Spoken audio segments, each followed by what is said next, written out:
La diaspora est un acteur important dans la sphère économique parce qu'elle envoie beaucoup d'argent aux parents ici au Togo. Et en cela, elle contribue donc à remettre de la liquidité dans l'économie togolaise. Ça permet aux parents de développer leur commerce de proximité, de la subsistance. Et en cela, vous savez que la diaspora, c'est des fonds colossaux qui sont envoyés au Togo. Et c'est comme ça qu'elle est un acteur qui aide aujourd'hui de manière indirecte le développement du pays.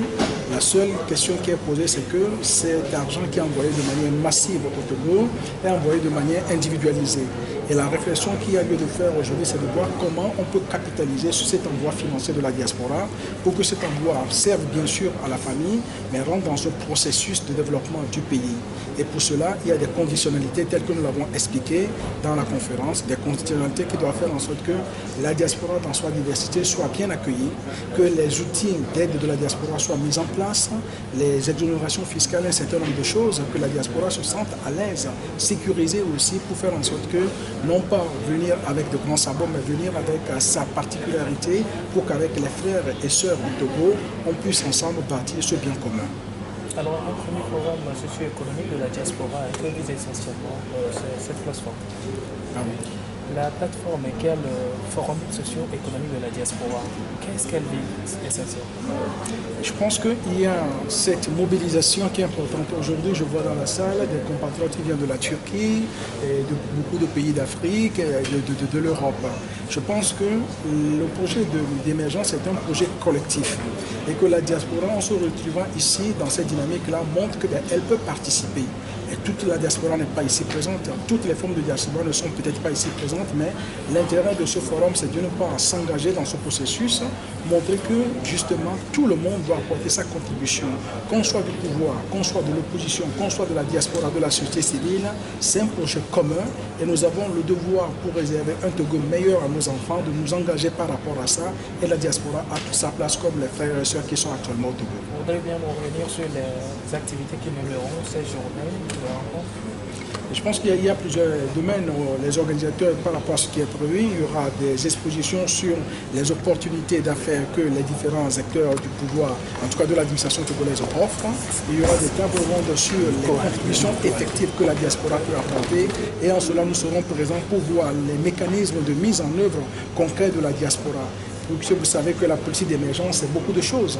Il y a l'assainissement du climat des affaires, il y a la notion de rupture dont nous parlions, il y a donc le développement endogène, il y a les processus d'industrialisation, donc il y a plusieurs plans qui seront développés et surtout un aspect important qui nous concerne aussi vous les journalistes, la notion de la formation continue, de la formation initiale pour faire en sorte que les uns et les autres soient intégrés dans le processus. Et comme je le disais, aller vers une politique d'émergence, c'est une politique d'audace, une politique de développement et nous avons besoin de conjuguer, d'être dans une approche négociationnelle pour faire en sorte que, quels que soient les antagonismes des uns et des autres, quelles que soient les oppositions, on puisse se centrer sur le bien commun qu'est le Togo et aller vers ce développement qui sera utile pour nous aujourd'hui et pour nos enfants demain.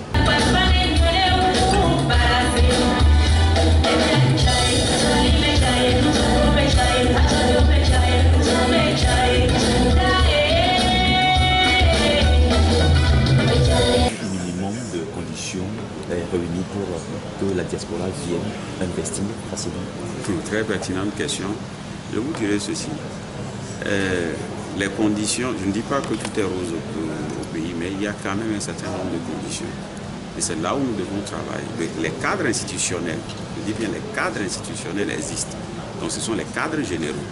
Mais dans des cadres spécifiques qui concernent la diaspora, je crois qu'elles n'existent pas, ces cadres-là. Donc c'est pour ça que nous travaillons, nous créons seulement ce forum pour pouvoir échanger et discuter. Quelle appréciation faites-vous de ce premier forum socio-économique avec la diaspora? Avec ce forum, je trouve que c'est génial. C'est une bonne initiative d'accepter ce que la diaspora ramène dans le pays. Et vous trouvez qu'aujourd'hui, il y a un certain nombre de conditions réunies pour que la diaspora puisse venir, par exemple, investir librement au pays? Et normalement, oui, parce que l'effort a été fait et on entend encore plus.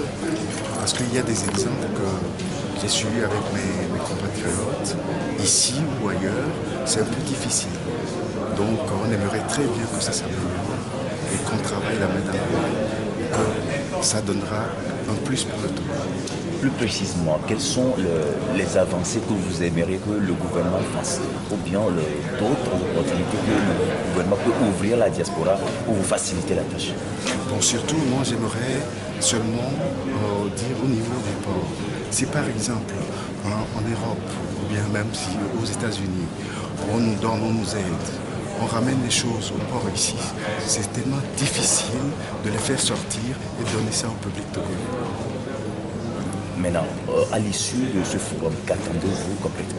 Bon, qu'on travaille la main dans la main et que les décisions se prennent concrètement. Voilà. Okay, merci. Pas seulement les signatures, mais que ça se concrétise réellement. Voilà. Et que les actions se fassent. Ensemble, nous puissions développer ce pays. Donc la notion de l'amitié est une notion fondamentale pour une politique d'émergence efficace et réussie. Quelle est la place de la diaspora aujourd'hui? Parce que là, vous avez parlé de capacité d'influence. Oui, je parle de capacité de la diaspora d'influence, c'est-à-dire qu'une personne de la diaspora aujourd'hui, d'après les travaux, est potentiellement en lien avec 30 personnes dans son pays d'origine. Ça, c'est pas que pour la diaspora togolaise, c'est pour toutes les diasporas. Et la diaspora est un acteur, non pas un outil, un acteur en puissance, d'une part compte tenu des fonds que nous envoyons à nos parents au Togo, mais aussi pour la capacité de faire de la diplomatie économique, pour la capacité d'aider au développement en investissant, en aidant les autres à venir investir au Togo.